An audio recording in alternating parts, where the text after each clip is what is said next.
হাই friends, কি খবৰ? আশা কৰোঁ আপোনালোক সকলোকো ভালে আছে। মই পাখনে মোৰ চেনেললৈ পুনৰবাৰ আকৌ এবাৰ স্বাগতম জনাইছোঁ। আজি মই ইতিমধ্যে পাব্লিছ কৰা হেল্থ ইঞ্চুৰেঞ্চ কৰিছে নেকি বা হেল্থ ইঞ্চুৰেঞ্চ কিমান দৰকাৰী সেই ভিডিঅ'টোৰ পৰৱৰ্তী অংশ আৰম্ভ কৰিব গৈছোঁ। কিয় পৰৱৰ্তী অংশ? কাৰণ মই ইয়াত ডিছকাছ কৰিম ভাৰতত থকা কেইটামান চৰকাৰী বা বেচৰকাৰী স্বাস্থ্য বীমা অনুষ্ঠানৰ বিষয়ে, আৰু মই ডিছকাছ কৰিম ভাৰতৰ এটা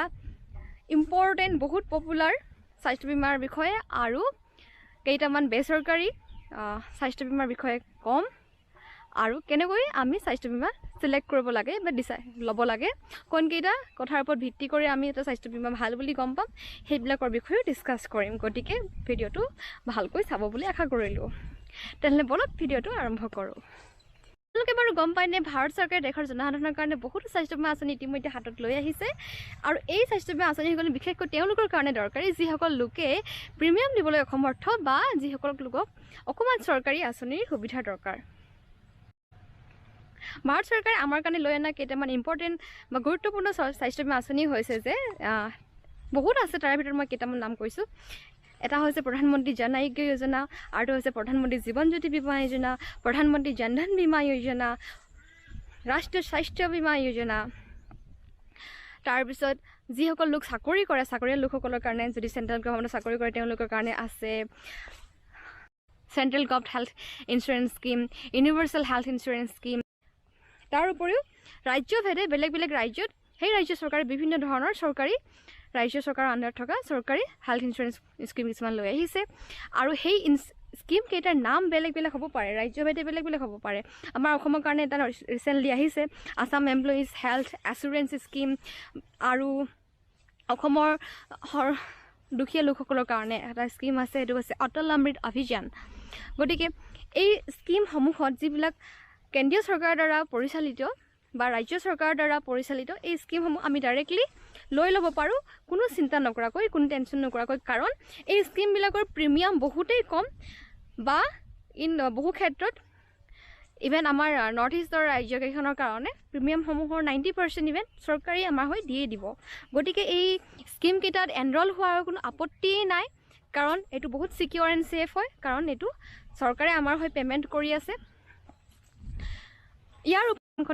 সেই প্ৰতিষ্ঠানত কাম কৰা লোকসকলৰ কাৰণেও বহু ধৰণৰ স্বাস্থ্য বীমা আঁচনি লৈ অনা দেখা যায়। এই স্বাস্থ্য বীমা আঁচনিত যিজন লোকে তাত কাম কৰে তেওঁৰ কাৰণেও হয়, বা তেওঁৰ পৰিয়ালৰ লোকসকলেও এই বীমাৰ আঁচনিৰ দ্বাৰা সুবিধা লাভ কৰিব পাৰে। গতিকে যিসকল লোকে এনেকুৱা সুবিধা পাইছে আৰু তেওঁলোকৰ যদি এনেকুৱা অনুভৱ হয় যে হয়তো টোটেল কভাৰ আপ এমাউণ্ট অকণমান কম যেনে অনুভৱ হয়, অবভিয়াছলি হ'বও পাৰে, যিহেতু এয়াতো কোনো গভৰ্ণমেণ্ট স্কিম নহয়, গতিকে সেই প্ৰতিষ্ঠানখনে অকণ লিমিটেড এমাউণ্টত কভাৰ আপ দিবও পাৰে। যদি এনেকুৱা ফিল হয় তেনেহ'লে আপোনালোকে কোনো প্ৰাইভেট হেল্থ ইঞ্চুৰেঞ্চ কোম্পানীৰ লগত সেই পলিচিটো টাই আপ কৰাই ল'ব পাৰে, বা আপোনালোকে অন্যান্য হেল্থ ইঞ্চুৰেঞ্চ পলিচি পুনৰ আপোনালোকে ল'ব পাৰে। আমি ইতিমধ্যে গম পালোঁ যে ভাৰত চৰকাৰে আমাৰ দেশৰ জনসাধাৰণৰ কাৰণে বহুতো হেল্থ ইঞ্চুৰেঞ্চ স্কিম লৈ আহিছে, আৰু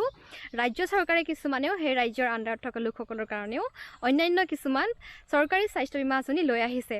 গোটেইবোৰ আঁচনিৰ বিষয়ে A to Z ডিছকাছ কৰিলে এই ভিডিঅ'টো বহুত ঘণ্টাৰ হৈ যাবগৈ, আৰু আপোনালোকে মস্ত বৰ খাব। গতিকে মই এটা স্কিমৰ বিষয়ে অকণমান ডিটেইলছত ক'ম, যিটো স্কিম ভাৰতৰ আটাইতকৈ জনপ্ৰিয় চৰকাৰী স্বাস্থ্য বীমা আঁচনি হয়, আৰু এইটো পৃথিৱীৰ ভিতৰতে সকলোতকৈ ডাঙৰ চৰকাৰী স্বাস্থ্য বীমা আঁচনি। এই আঁচনিটোৰ নামটো হৈছে প্ৰধানমন্ত্ৰী জন আৰোগ্য যোজনা বা PMJ, আৰু ইয়াক আয়ুষ্মান ভাৰত বুলিও জনা যায়। এই প্ৰধানমন্ত্ৰী জন আৰোগ্য যোজনা PMJ বা আয়ুষ্মান ভাৰত এই আঁচনিটো জনপ্ৰিয় হোৱাৰ কাৰণ বহুতো আছে। নাম্বাৰ 1 কথাটো হৈছে কি ই চবতকৈ বেছি এমাউণ্টৰ health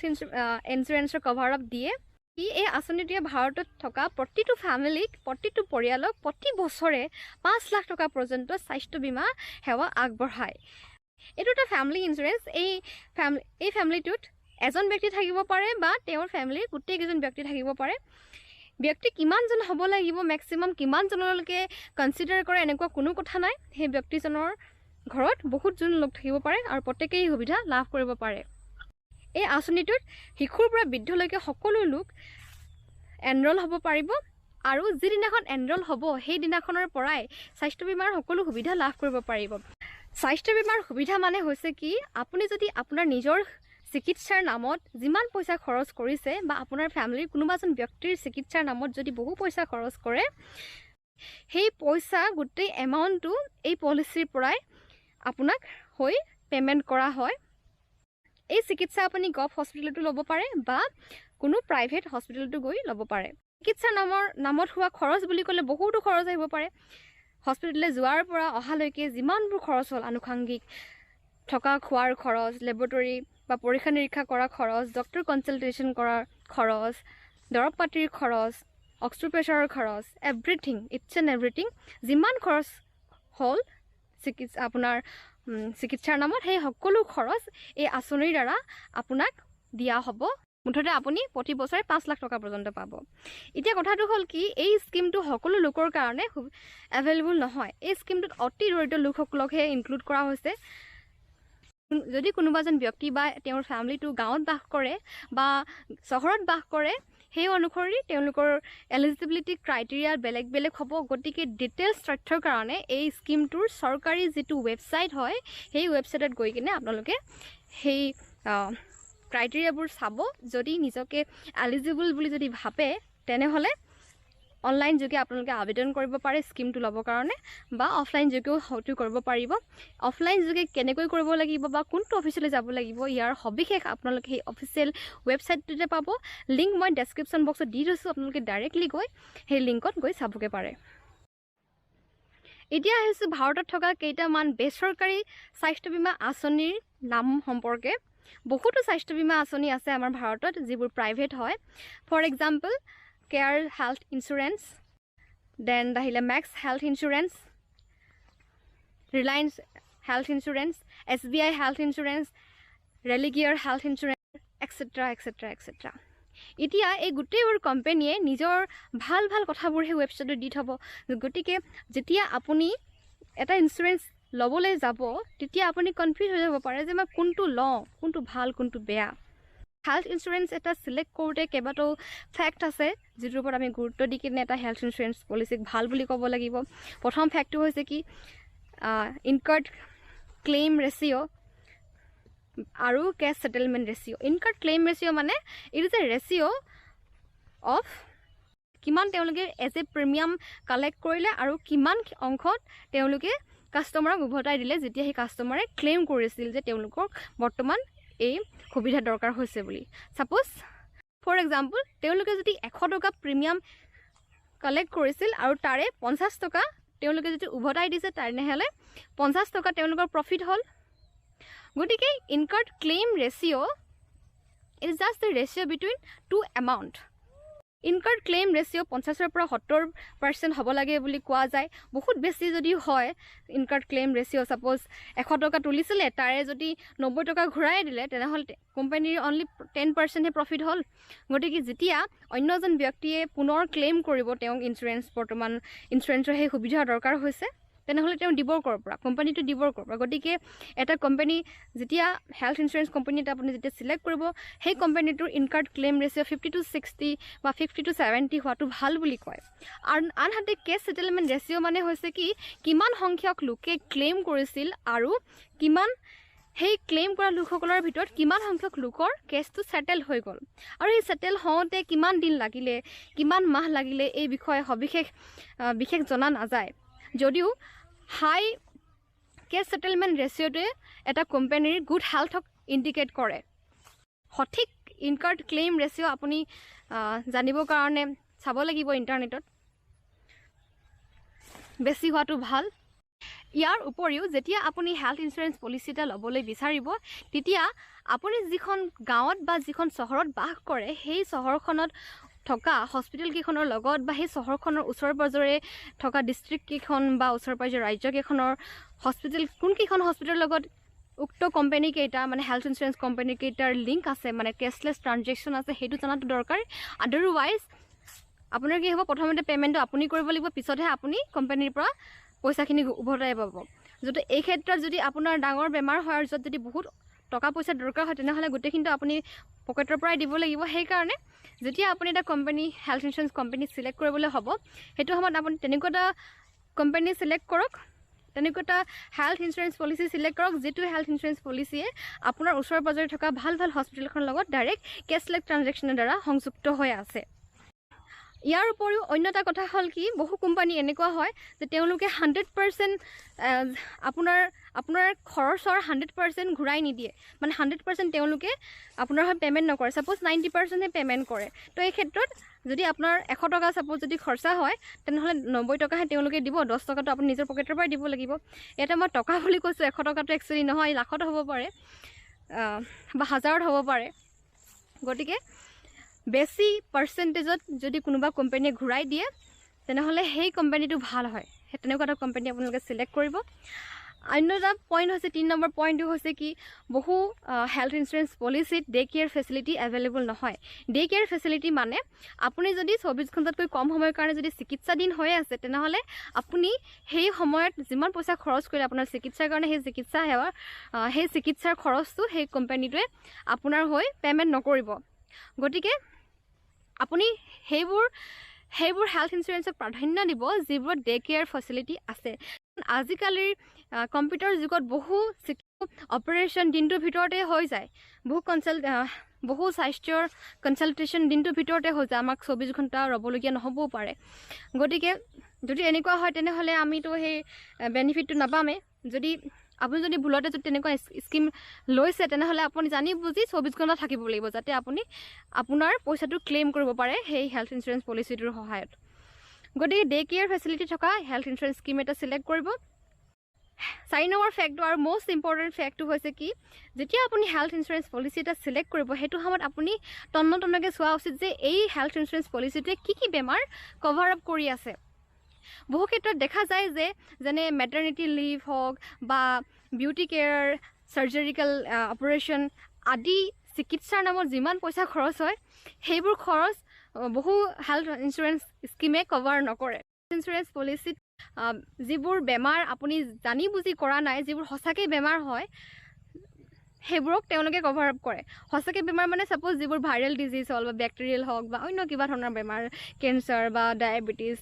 heart attack kidney problem et cetera এইবোৰতো আপুনি জানি বুজি কেতিয়াও নকৰে তো তেনেকুৱা ধৰণৰ বেমাৰবোৰ most of the health insurance পলিচিত কভাৰ আপ কৰে কিন্তু আপোনালোকে জানি বুজি যিটো চিকিৎসা কৰিব কৈছে যেনেকৈ আপুনি ছাপ'জ মোৰ নাকটো অকণ ভুটা নাকটো মই অকণমান জোঙা কৰিব গৈ আছোঁ বা মোৰ চকুটো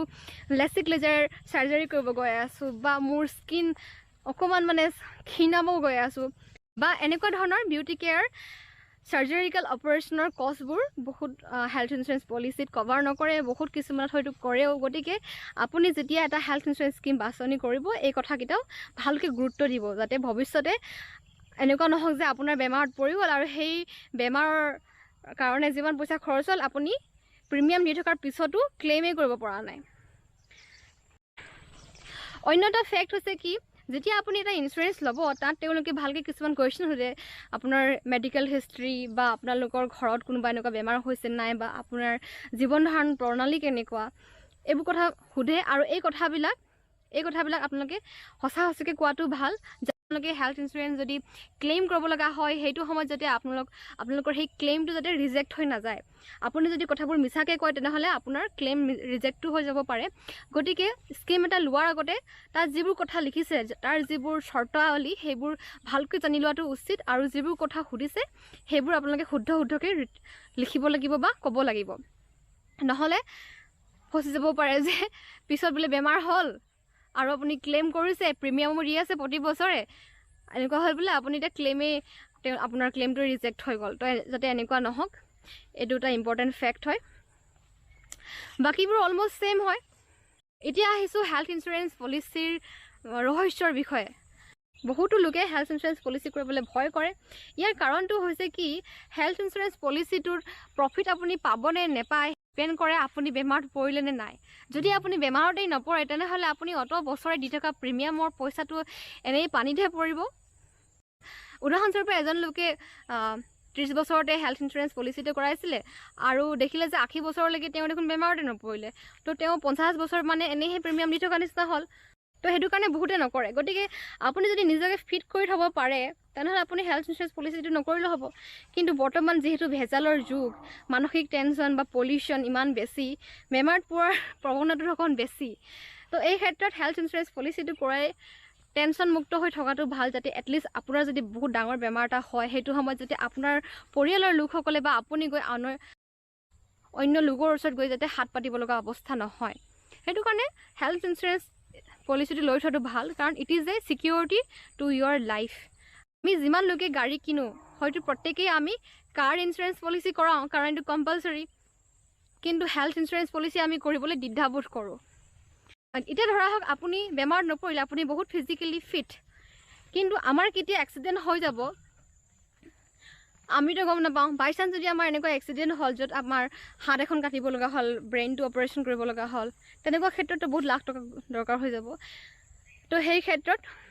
হেল্থ ইঞ্চুৰেঞ্চ পলিচি থাকিলে আপুনি ডাঙৰ এটা বিপদৰ পৰা বাচি যাব পাৰে বা হেল্থ ইঞ্চুৰেঞ্চ পলিচিটো সেইকাৰণে কৰিব লাগে যাতে বিপদৰ সময়ত বেমাৰৰ সময়ত যাতে আপোনাৰ বেংক বেলেঞ্চ চাফা হৈ নাযায় হেল্থ ইঞ্চুৰেঞ্চ পলিচি কোনো পইচা ইনকাম কৰা মাধ্যম নহয় আপুনি যদি জমা থোৱা প্ৰিমিয়ামৰ পইচাকেইটাৰ দ্বাৰা বহুত পইচা ইনকাম কৰিব বিচাৰে তেনেহ'লে আপুনি হেল্থ ইঞ্চুৰেঞ্চ পলিচি চিলেক্ট নকৰিব সেইটো এটা ৰং ডিচিজন হ'ব এই ক্ষেত্ৰত আপুনি অন্য পলিচি ল'ব পাৰে আপুনি মিউচুৱেল ফাণ্ডত পইচা থ'ব পাৰে বা বেংকত ফিক্সড ডিপজিট কৰি পইচা থ'ব পাৰে য'ত বেছি ইণ্টাৰেষ্ট হয় বিজনেছ কৰিব পাৰে বা অন্যান্য বা শ্বেয়াৰ ষ্টক কিনিব পাৰে তাৰ দ্বাৰা আপুনি জমা থোৱা পইচাৰ পৰা আপোনাৰ ইনকাম হ'ব আৰু সেইটো এটা হৈছে পইচা বেছি বঢ়োৱাৰ বিজনেছ হেল্থ ইঞ্চুৰেঞ্চটো সেনেকুৱা নহয় হেল্থ ইঞ্চুৰেঞ্চে আপোনাক মাত্ৰ এচিয়'ৰ কৰিব ইট ইজ জাষ্ট এচুৰেঞ্চ যে আপুনি যেতিয়া বেমাৰত পৰিব বা আপোনাক যেতিয়া বহুত পইচাৰ দৰকাৰ হ'ব আপোনাৰ চিকিৎসাৰ নামত সেই পইচাখিনি আপোনাৰ হৈ সেই কোম্পানীটোৱে পে'মেণ্ট কৰিব কাৰণ আপুনি প্ৰতি বছৰে প্ৰিমিয়াম দি আছে গতিকে হেল্থ ইঞ্চুৰেঞ্চ পলিচিত যেতিয়া আপুনি ক্লেইম কৰিব ন আপুনি সেইটো সময়ত দেখাব লাগিব যে আপুনি ৰিচেণ্ট 2 yearsত প্ৰিমিয়াম কৰিছে সেই স্লিপবিলাক দেখাব লাগিব যদি আপুনি 5 বছৰ প্ৰিমিয়ামৰ পইচা দিলে তাৰপিছত 2 বছৰ প্ৰিমিয়াম নিদিলে 8 নম্বৰ বছৰত আপুনি বেমাৰত পৰিলে তেতিয়া আপোনাৰ ক্লেইম কৰাত অসুবিধা হ'ব পাৰে এইকেইটাই আছিলে মেইন কথা যাৰ ওপৰত ভিত্তি কৰি আপুনি যিকোনো এটা হেল্থ ইঞ্চুৰেঞ্চ পলিচি কিনিব এতিয়া যিহেতু মাৰ্কেটত বহুতো হেল্থ ইঞ্চুৰেঞ্চ পলিচি আছে গতিকে গোটেইবোৰ হেল্থ ইঞ্চুৰেঞ্চ পলিচি আপুনি কেনেকৈ কম্পেয়াৰ কৰিব সেইটো অকণ ডিফিকাল্ট হৈ যায় এই ক্ষেত্ৰত আপুনি policybazaar.com গৈ কিনে চাবগৈ পাৰে মই লিংকটো ডেছক্ৰিপশ্যন বক্সত দি দিছোঁ তাত গৈ কিনে আপোনালোকে সেই হেল্থ ইঞ্চুৰেঞ্চ কোম্পানীবিলাক কোনটো ভাল চিলেক্ট কৰিব পাৰে বেষ্ট অন দিয়াৰ ইনকাৰ্ড ক্লেইম ৰেচিঅ' বা ক্লেছ ছেটেলমেণ্ট ৰেচিঅ' বা কিমান কেইখন হস্পিটেলৰ লগত কেছলেছ ট্ৰানজেকশ্যন হৈ আছে বা কোনকেইটা ইঞ্চুৰেঞ্চ পলিচিত বেছি এমাউণ্টত কভাৰ আপ কৰাই দিয়ে চিকিৎসাৰ খৰচটো বা কোনকেইটা পলিচিত বহুতকেইটা বেমাৰ কভাৰ কৰি আছে এইকেইটা কথাৰ ওপৰত ডিপেণ্ড কৰি কিনে আপুনি out of the lot of health insurance policy you can select the best out of that on your need আপুনি কিমান টকাৰ হেল্থ ইঞ্চুৰেঞ্চ পলিচি এটা খুলিব সেইটো নিৰ্ভৰ কৰে বহুকেইটা ক্ষেত্ৰৰ ওপৰত প্ৰথম কথাটো হ'ল কি আপুনি ক'ত থাকে কেনেকৈ বাস কৰে বা আপোনাৰ জীৱন ধাৰণৰ প্ৰণালী কেনেকুৱা বা আপোনাৰ অলৰেডি এক্সিষ্টিং বেমাৰ আছে নেকি বা আপোনাৰ পৰিয়ালত তেনেকুৱা কোনোবা বেমাৰ হৈছিল নেকি তো এইবোৰ কথা ওপৰত ডিপেণ্ড কৰে যেতিয়া আপুনি এটা হেল্থ ইঞ্চুৰেঞ্চ পলিচি কিনিব তেতিয়াহ'লে আপুনি কিমান টকাৰ কিনিব সেইটো ডিপেণ্ড কৰিব চহৰখনৰ ওচৰে পাজৰে থকা ডাঙৰ হস্পিটেলখনত চবতকৈ ডাঙৰ চিৰিয়াছ বেমাৰটোৰ কাৰণে কিমান টকাৰ পইচা এবাৰতে দৰকাৰ হৈ যায় ডেইলি 5 to 10 লাখৰ হেল্থ ইঞ্চুৰেঞ্চ পলিচি এটা লোৱাটো ভাল বুলি কোৱা যায় আৰু ইয়াৰ উপৰি এটা কথা ক'বলৈ থাকি গ'ল বহুতো হেল্থ ইঞ্চুৰেঞ্চ পলিচিত আপুনি যিদিনাখনে আপুনি এনৰোল হ'ব সেইদিনাখনৰ পৰাই আপুনি প্ৰফিট লাভ নকৰিবও পাৰে তাতে এটা ৱেইটিং পিৰিয়ড থাকে ৱেইটিং পিৰিয়ডটো আপোনাৰ ছাপ'জ 2 years এনেকুৱা বা 1 years বা 5 years পৰ্যন্ত থাকিব পাৰে গতিকে আপুনি চাব লোৱাৰ সময়ত সেই ৱেইটিং পিৰিয়ডটো যাতে কম হয় ছাপ'জ কোনোবা এটা কোম্পানীত ৱেইটিং পিৰিয়ড 2 বছৰ আছে কিন্তু তাতো কণ্ডিশ্যন আছে কিন্তু যদি আপুনি ক্লেইম নকৰে তেনেহ'লে আপোনাৰ যিমান টকাৰ আপুনি প্ৰিমিয়াম যিমান টকাৰ আপুনি ইঞ্চুৰেঞ্চ পলিচিটো লৈছিল তাৰে ছাপ'জ 50% 60% বা 100% পৰ্যন্ত সেই এমাউণ্টটো ডাবল হৈ যায় কিন্তু যদি আপুনি সেই ৱেইটিং পিৰিয়ডটো কমপ্লিট কৰাৰ আগতেই যদি আপুনি ইঞ্চুৰেঞ্চ ক্লেইম কৰিব লগা হৈছে ইমাৰ্জেঞ্চি কণ্ডিশ্যনত তেতিয়াহ'লে আপোনাৰ এমাউণ্টটো ডাবল নহ'ব তো যিহেতু বয়স বাঢ়ি যোৱাৰ লগে লগে আমাৰ বেমাৰত পৰাৰ টেণ্ডেঞ্চিটো বাঢ়ি যায়, ৰিস্কটো বাঢ়ি যায়, সেইটো কাৰণে আমাৰ প্ৰিমিয়ামৰ এমাউণ্টটো বাঢ়ি যায়। গতিকে আপোনাৰ ঘৰত যদি কোনোবা লোক এনেকুৱা আছে যিসকলৰ লোক 60 বছৰ ওপৰ হৈছে, গতিকে তেওঁলোকক এটা বেলেগ এটা গ্ৰুপত প্ৰিমিয়াম কৰাই দিব। আৰু আপোনালোকৰ বয়স যদি কম আছে তেনেহ'লে কম বয়সীয়া লোকসকলে বেলেগ এটা গ্ৰুপত কৰিব লাগে যাতে তেওঁলোকৰ প্ৰিমিয়ামটো কম হয়। একেলগে গোটেই লোকসকলৰ কৰালে মানে এভাৰেজ প্ৰিমিয়াম এমাউণ্টটো বাঢ়ি যাব পাৰে। গতিকে ছেপাৰেটলি কৰাটো ভাল। ইমানেই আছিল আজিৰ ডিছকাশ্যন। এয়া মোৰ দায়িত্ব আছিল আপোনালোকক জনোৱাটো, যিহেতু বহু লোকে আজিও গমেই নাপায় যে আমাৰ দেশত কি চৰকাৰী বা বেচৰকাৰী হেল্থ ইঞ্চুৰেঞ্চ পলিচি আছে বা কেনেকৈ কৰিব লাগে। এয়া মোৰ দায়িত্ব আছিল আপোনালোকক অকণমান এৱেৰ কৰাটো, আপোনালোকক জনোৱাটো। এইটো আপোনালোকৰ নিজৰ ব্যক্তিগত কথা, আপোনালোকে লয় নে নলয় বা ল'লে কোনটোত ল'ব বা কোনটোত নল'ব, সেইটো আপোনালোকৰ নিজৰ ব্যক্তিগত কথা। এইটো মোৰ দায়িত্ব আছিল আপোনালোকক কোৱাটো। গতিকে যদি ভিডিঅ'টো অকণমান ইনফৰ্মেটিভ বুলি ভাবিছে তেনেহ'লে প্লিজ ভিডিঅ'টো লাইক কৰিব আৰু মোৰ চেনেলটো ছাবস্ক্ৰাইব কৰিব। তেনেহ'লে আজিলৈ আহিছোঁ। Bye bye, take care, see you once again.